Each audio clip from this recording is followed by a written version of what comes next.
আমি চ্যালেঞ্জ করে বলতে পারি, মানুষ ছবিটি দেখবে দেখবে দেখবে। যারা নাম করেছে, যারা সুন্দরী, যারা অনেক ভালো অভিনেত্রী, এমন কেউ বাদ দিয়ে যে তাদেরকে নিয়ে আমি করিনি। ওকে নিয়ে আমি কি ছবি বানাবো, বুবলি যদি আমাকে শিডিউল দেয়, তা ওই ছবিটা দেখে আমি সবচেয়ে আপনাদের সবাইকে শুভেচ্ছা। একে একে বললে অনেকক্ষণ সময় লেগে যাবে। আজকে রিভেন ছবির জন্য আমাদেরকে এখানে দাওয়াত দিয়েছে, আমরা এসেছি। তো রিভেন ছবিটা আমি দেখেছি, ইকবাল আমাকে দেখিয়েছে। তো ওই ছবিটা দেখে আমি সবচেয়ে আশ্চর্য হলাম যে ইকবাল নতুন ডাইরেক্টর এত সুন্দর ছবি কি করে বানায়।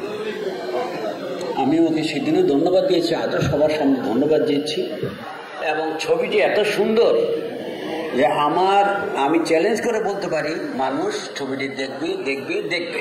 3 বার বললাম কথাটা। তো এখন আমি অন্য প্রসঙ্গে, ইকবালের প্রসঙ্গ শেষ, তো অন্য প্রসঙ্গে আমি একটা কথা বলবো যে আমি বাংলাদেশের সব নায়িকাদেরকে নিয়েই ছবি বানিয়েছি। যারা নাম করেছে, যারা সুন্দরী, যারা অনেক ভালো অভিনেত্রী, এমনকি বাদ দিয়ে যে তাদেরকে নিয়ে আমি করিনি, আমার চোখে পড়ে না। আরেকটি নায়িকাকে আমার ভালো লেগেছে, আমি ওর ছবি করিনি।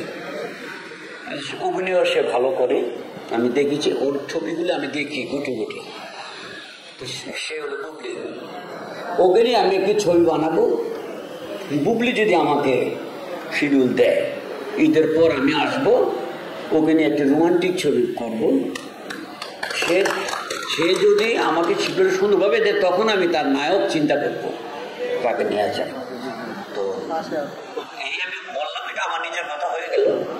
তো আপনারা যারা এখানে আছেন, ইকবালের ছবিটি দেখার জন্য আপনারা বলবেন, কারণ আমি বুঝছি সে ছবিটি অত্যন্ত ভালো। এখানে যারা দেখেছেন ওরাও বলবে, খসরু দেখেছে, খসরু বলবে।